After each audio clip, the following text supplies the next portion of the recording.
디모데전서 4장 6절에서 11절 말씀입니다.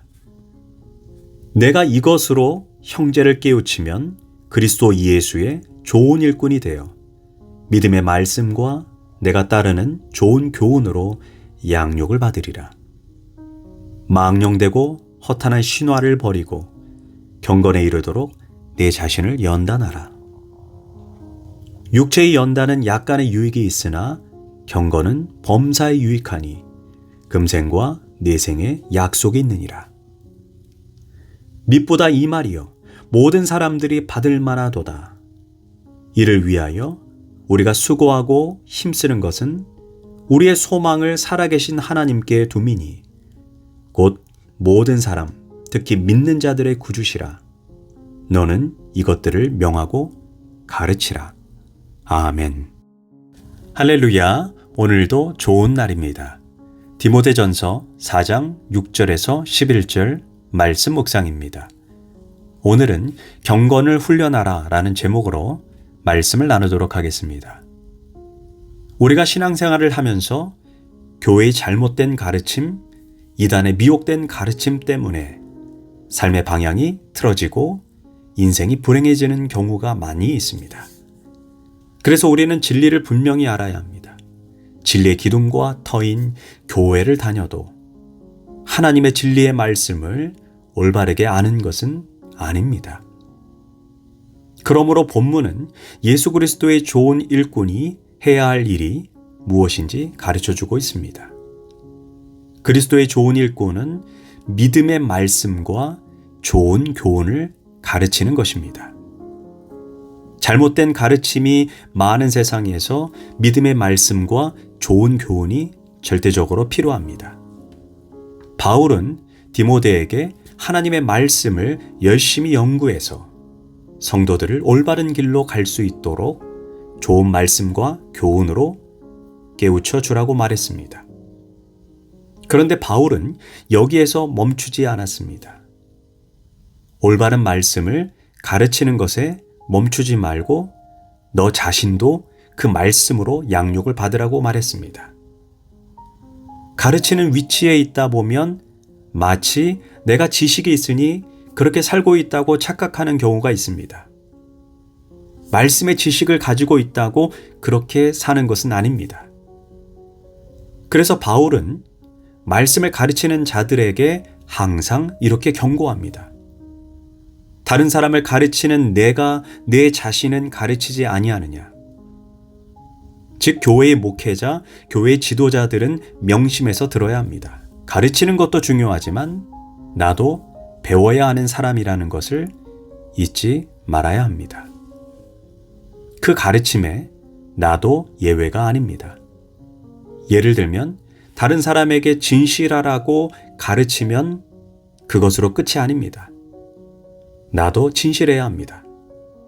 그러므로 가르치면서 배우는 마음, 그 자세를 가져야 합니다. 그럴 때 남을 가르치면서 자기 자신도 양육이 되는 것입니다. 그러면 구체적으로 무엇을 가르쳐야 합니까? 바울은 경건을 가르치라고 말합니다. 그래서 바울은 우리에게 경건에 이르도록 연단하라라고 말을 하고 있습니다. 경건이라고 할 때 단순히 우리가 술 안 먹고 담배 안 피우고 바람 피지 않는 것을 쉽게 연상합니다. 그러나 경건은 이보다 더 큰 의미가 있습니다.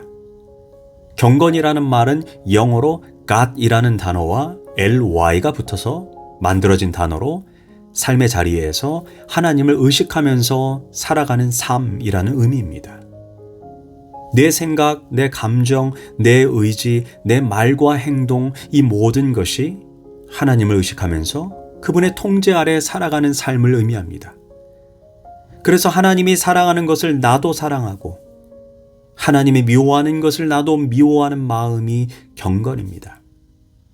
하지만 우리 인간은 칼빈이 간파한 것처럼 인간의 본성은 가만히 놔두면 죄를 향해 달려가는 존재여 인간은 원죄로 인해 이성이 절름발이가 되어 하는 모든 것이 죄를 만들어내는 공장이라고 했습니다.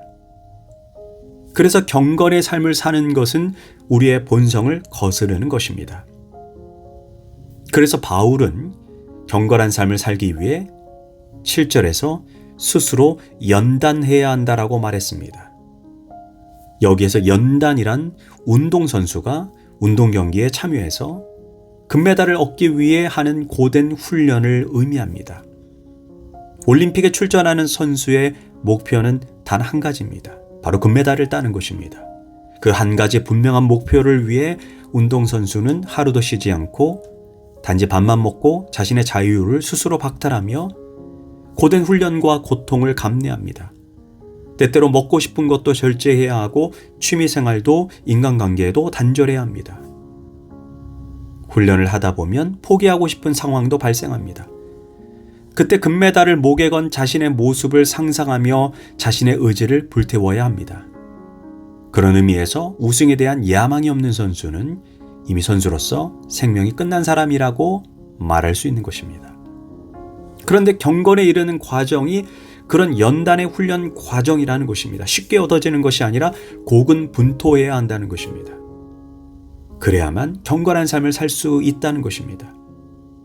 기독교가 말하는 경건, 또 다른 말로 영성은 타 종교에서 말하는 것처럼 어떤 신의 임재 가운데 있다는 느낌, 그 신의 사랑에 둘러싸여 있다는 느낌, 일상을 해탈하여 초월 세계를 경험한다든지 눈에 보이지 않는 영적인 세계를 인지하는 경험을 말하는 것이 아닙니다.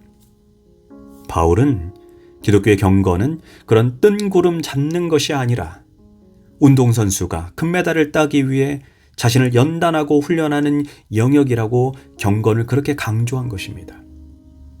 이와 마찬가지로 성도를 돌보는 것, 성경을 가르치는 일, 전도하는 일, 기도하는 일, 용서하는 일, 사랑하는 일, 이는 자연스럽게 흘러나오는 본성이 아니라 10절의 말씀처럼 전심전력을 다해 수고하고 힘써야 하는 영역입니다. 마치 조각가가 마음에 품은 아름다운 조각상을 만들기 위해 돌을 조금씩 깎아내면서 온 정성을 쏟아내는 것처럼 그렇게 애써야 한다는 것입니다.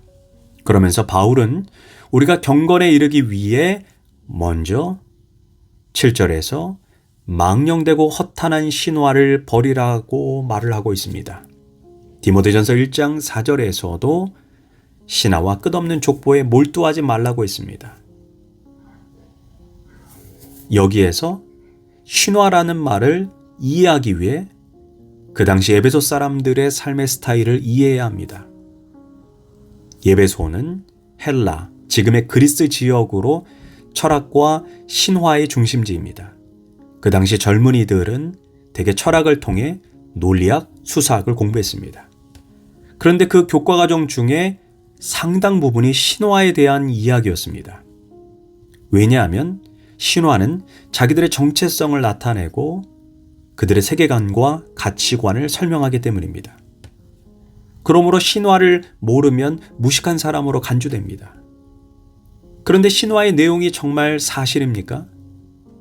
바울의 말처럼 허탄한 이야기요, 꾸며낸 이야기입니다. 우리가 그리스, 로마 신화를 읽다 보면 너무나 황당무계하고 음란하다는 것을 쉽게 알 수가 있습니다. 이것이 그들의 가치관이었습니다. 그런데 그들은 이런 신화들을 신학이라고 불렀습니다. 원래 신학은 신들의 족보입니다. 이것이 에베소 교회에 들어왔으니 사람들이 말이 많아졌고 논쟁이 많아졌습니다. 사람들은 변화하지 않고 논쟁만 가열되고 인간의 호기심만 만족시키는 이론이 되었습니다. 바울은 이렇게 의미 없는 논쟁, 삶의 변화와 실천과는 아무 관련성이 없는 허탄한 신화를 버리라고 말했습니다. 이제 바울은 경건의 유익을 말합니다. 8절입니다. 육체의 연단은 약간의 유익이 있으나 경건은 범사에 유익하니 금생과 내생에 약속이 있느니라. 바울은 육체의 연단은 유익하다라고 말했습니다. 오늘날 운동이 좋다는 것을 우리 모두가 알고 있습니다. 운동하지 않으면 건강하게 살 수가 없습니다. 옛날에는 잘 먹는 것이 중요했지만 이제는 먹는 것보다 운동하는 것이 더 중요합니다. 먹기만 하고 운동하지 않으면 흡수가 안 됩니다. 음식도 그렇고 약은 더더욱 그렇습니다. 아무리 영양제를 먹고 보약을 먹어도 움직여주지 않으면 흡수가 되지 않고 그냥 다 배설됩니다. 그러므로 건강을 위해 꾸준히 운동해야 합니다.